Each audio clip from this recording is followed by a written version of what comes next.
gunslingers rolling a natural 1 in the Feywild. Hey, what's up everybody, it's SkyDieRay here and welcome to another D&D memes video. How are you guys doing today? Hope you're having a wonderful day. Before jumping into this video, I just want to remind you if you want to smash the like button because it's really appreciated and helps with the engagement, so thank you so much if you do that. But regardless, I hope you guys enjoyed the video.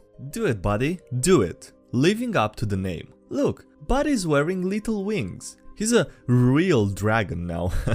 That's not a dragon. Real dragons have fire. That's just a stupid lizard in a costume. Buddy, no. Nah, he can do it. Assuming he only hurts the guy and not the furniture or the house, I think it's fine, I would let him do it. The Muppets would be an ideal setting for a D&D movie. Pitch. A Muppet movie where the Muppets play D&D, and it cuts between the Muppets around the table and the fantasy being acted out, but instead of it just being the Muppets dressed up in D&D fantasy costumes, it's celebrity actors, but the Muppets do the voices. And the actors have to act how those Muppets would. Imagine a barbarian played by Jason Momoa and voiced by Miss Piggy. Okay, now I wish someone with enough power would see that meme on the subreddit or even in this video and make it happen. Why overcomplicate? When the DM wants to expand your PC's backstory, but you yourself didn't put that much thought into it. Honestly, at this point, I don't even remember why Dracula owes me money. But a guy's gotta live by a code, you know? Always say yes, but don't forget the fine print. How it feels to allow firearms in a late medieval era for the sake of realism. Knowing that early firearms take roughly 1 minute to reload and therefore should only shoot once in a combat. I can't decide if that's a good compromise from the DM or if it's just mean. Like if it would just be better to say a clear yes or a clear no regarding the firearms. Small Lake God. Character idea. An Aasimar sorcerer who is technically a god but of like a single tiny lake, which they are nowhere near. Hashtag DnD. Why do people that share great character ideas always, you know, title them as being When you've been teasing the DM about how easy his encounters are, and then he mumbles, okay fine, and starts flipping through the monster manual, and then a gathered concern from everyone at the table. Sneak attack me to my face. Thief, but how do you sneak attack when they're right in front of you? The swashbuckler. Hey, that was pretty good.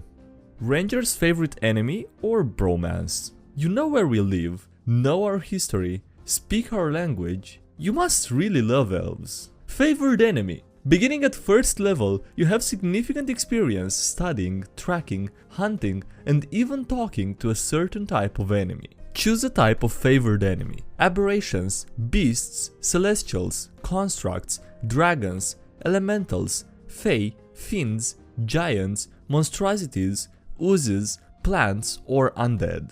Alternatively, you can select 2 races of humanoids, such as gnolls and orcs, as favored enemies. You have advantage on wisdom, survival checks, to track your favored enemies, as well as on intelligence checks to recall information about them. When you gain this feature, you also learn one language of your choice that is spoken by your favored enemies, if they speak one at all. You choose one additional favored enemy, as well as an associated language at 6th and 14th level. As you gain levels, your choices should reflect the types of monsters you have encountered on your adventures. It would make feeding the babies easier. The sub finally calming down about guns. Should centaurs have on their lower body? Oh, Jesus Christ. Day 26 of making every picture in the player's handbook into memes. Laugh all you want, but humans and fighters are really good. When the rest of your party keeps making fun of you for being a human fighter, but you just dealt 93 damage in 1 turn with just a sharp metal stick. I could end you. Original trilogy Luke only used jump and mage hand. He took magic initiate. Some of the most interesting protagonists are human fighters. Same goes for natural 1 in my opinion. Natural 20 is always a success. Natural 20 is a success only if it beats the DC. If a natural 20 isn't a success, Dice never should have been rolled in the first place. Yeah, I don't know. I mean, it makes sense, but at the same time, what if you wanna, you know, check that they don't get below 10 or something, you know? So that they don't, so that something bad doesn't happen. I made my first meme. How did I do? Flying races are broken and don't make sense. The DM is supposed to do whatever is more fun. You're just a bad DM. Hey man, I work 30 hours a week and go to school full time. I don't have it in me to alter every combat encounter for a flying PC. That's all good, man. I'll pick from the other 30 plus races in the game. You deserve to have fun too. Metagaming intensifies. Dragon appears. Normal people. Run away. D&D players. Okay, dude. Okay then. So slippery. Rogue. I wanna slide under the cart. DM. There's not much space. It's gonna be difficult. Rogue. Natural 20. What the f— Wait, is she carrying glasses of something? Like of water? Okay, dude. Okay, that is actually a natural 20. That's actually impressive. Where did all this discourse come from anyway? I don't know why we're policing what people allow in their games, and at this point I'm afraid to ask. Well, I can answer that. It's because we're on the internet, so this is usually how it works around here. Sometimes things are wholesome, but not that often, and definitely not always. Something that isn't about guns. We often talk about rules lawyers, but we never talk about the super useful version of that person being the rules shepherd dog. This is the person who herds the group through the crunch and has a deep understanding of the game that the others don't without being abrasive. That's so nice. I think every group could use a rules shepherd dog. Misfire is a nightmare. Gunslingers rolling a natural 1 in the Feywild. Don't hate me because I'm right. 1d12. He does exactly what I do. 2d6. But better. Well, to be fair, the 2d6 has a smaller chance of getting max damage, of like getting 12 damage compared to the 1d12. So, you know. Dragons by age. How to handle. Dungeons and Dragons by age category. 0 to 10 years. Basically a giant fire-breathing house cat. Has a big ego, but rarely plans beyond the next meal. Distract with something shiny. 10 to 100 years. The firepower of a small army paired with the emotional level of a somewhat sheltered teenager. Has grand ambitions, but makes poor life decisions. Has probably f***ed a bard. God damn it. 100 to 1000 years. Remember Smaug's Boast? The unabridged version from the book, not the cut-up version from the movie? Yeah, that. Legitimately scary, but not quite as clever as it thinks it is. Decent final boss material. 1000+ years. A shape-shifting world-class sorcerer with superhuman intelligence, unlimited resources, and a lot of time on its hands. Some decides to impersonate gods, most are motivated primarily in terms of, hey, you know what would be hilarious? Distract with something shiny. And we've gone full circle. Lovely. Okay, I'm a bit annoyed right now because it says how to handle, and it says that for the first and the last group, and it's the same thing with something shiny, but they don't tell you how to handle the average dragon between 10 and 1000 years.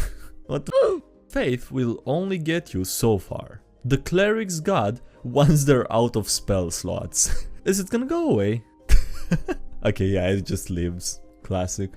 Never pose a challenge unless you know what will happen on success and failure. The story can't advance unless the players do this. If the players don't do this, what will the consequences be when the story advances? What do patrons really want in exchange for a cantrip? I really need to get up and write my warlock's backstory. I wonder what its patron will want in return for powers. Probably something about feet. Who the f*** said that? If it's something other than making yourself seem dramatic, then no. I use thaumaturgy to make it look like bees are attacking him. You keep using that cantrip. I don't think it does, what you think it does. I told them that he's a military leader and he knows all about you. But no, the party who refused to use tactics. The military leader boss using tactics to destroy the party. This isn't fair. How can I be the bad guy? I'm reducing waste. Necromancy is evil, but recycling is environmentally friendly. Yeah, I guess if you call it recycling, then it's more justified. Heretic cleric. Hey, it's another character idea. A cleric who recently switched gods and is now being hunted by their former associates because they're a heretic. Natural selection at work, I suppose. D&D advice. From time to time, try playing a class you're not normally fond of. I decided to play a wizard in my latest campaign and... oh no, he's dead now. Any wizards I've offended with this tweet are probably now in the hospital from the 2 psychic damage that I dealt them. Accurate. We are all cute little players when we start a grimdark campaign. Well, not for long. Me and the boys at the beginning of the campaign. Me and the boys in the end of the campaign. But it's just me. Or him, I guess. Ah, that's sad. Fuck, dude. But I feel like I'm 17. Studies show that teenagers today love D&D. Oh, he said teenagers. I'm a teenager. No, wait. I'm 37. Yeah, no, I get it. Time passes pretty quickly. As a DM, you're empowered to ignore and change rules. Always remember, kids, magic missile is not an attack, but a damage effect like getting hurt from lava. Until next time, with more rules lawyering. No one's ever heard of the cleric Herrick, but everyone knows Kaladin the Paladin. Sounds like a good paladin. Oh yeah, what's his name? Kaladin. Your paladin's name is Kaladin. Yeah, sounds a lot like paladin. Maybe that's why he became a paladin. $26 so far. Never ask a woman her age, a man his salary, and the D&D player how much they've spent on dice. Oh, okay, $26 is not a lot. I mean, that's like, I guess it depends where you're from, but for me this is like 4 or 5 regular sets of dice. I also made a community post based on this. I asked in a poll how much people spent. So here's the results for that if you're curious. I call him Wilbert. Me explaining my idea about a lawful evil Warforged Oathbreaker that got created by a fanatic religious order and is now hunting them while questioning whether or not gods exist and if he has a soul. My mom that has no idea what D&D is. But yeah, with that being said, that's gonna be it for this video. So if you've made it this far, please consider leaving a like on the video and subscribing for more if you haven't already. Also, thank you to everyone supporting the channel on Patreon. I really appreciate it, so thanks a lot for the support given there. Links below if you want to join the Discord server, check out the subreddit, follow me on any social media. And yeah, that's it. Thanks again for watching, and I'll see you next time. Have a great day, bye!